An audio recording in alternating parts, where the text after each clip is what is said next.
Wings of honor, shadows of betrayal. When I was a kid, I dreamed of flying. Every time I heard the familiar whirring of a Huey helicopter cutting through the skies, I would run outside, waving as it passed. I could see the brave men inside, pilots and crew, risking their lives for people they didn't even know. They looked like heroes. I told myself, one day, I will be one of them. In 2009, I finally took my first step toward that dream. I joined the basic military training of the Philippine Air Force.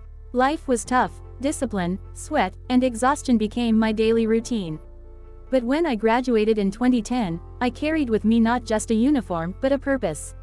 My salary was only 15,000 pesos a month, barely enough to survive, but my ambition was worth more than any paycheck. I was assigned to the 205th Tactical Helicopter Wing, the same division one once watched in awe as a child. After a year of hard work and dedication, I mastered the craft of an aircraft mechanic. But I wanted more, I wanted to soar. So I applied to become an aircrew member, competing against others for a coveted flying status.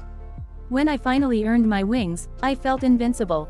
Flying status meant more than a 15% pay increase, it meant trust, courage, and duty. Every time the engine roared to life, my heart raced. We all knew the risks. Once the helicopter lifted off, our right legs were already 6 feet below the ground, for no one could guarantee we'd return safely. We, the soldiers of the armed forces of the Philippines, stood as shields of the nation. We were taught to serve without hesitation, to protect the people even at the cost of our lives. And yet, as the years passed, something inside me changed. I began to see the cracks, not in the aircraft, but in the system we served. The country's economy was falling, not because of the lack of bravery or discipline from its defenders, but because of the greed of corrupt officials who sat comfortably while others bled. There was no accountability, only deceit masked by empty speeches. The same people we swore to protect were being betrayed, not by invaders, but by their own leaders. I often asked myself, is it still worth it? Is the life of a soldier, one who risks everything for love of country, still meaningful in a land where corruption thrives? My answer was yes, for the people, for the nation, for those who still believe in honor. But for the corrupt officials who exploit that sacrifice, no. Never. With a heavy heart, I decided to resign from the Philippine Air Force.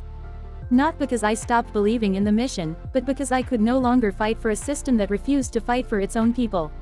Still, my story doesn't end here. The sky I once dreamed of may no longer be my battlefield, but my goal to serve and make a difference will never stop. I may have left the Air Force, but the fire of a soldier, the heart of a man who once waved at the Huey helicopters as a child, still burns within me. And someday, I will rise again. Not with wings of metal, but with the strength of purpose.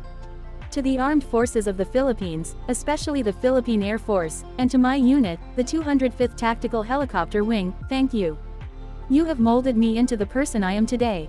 The skills, discipline, and courage you have instilled in me will forever be my compass as I continue my mission in life, this time, in another way, but with the same heart of service.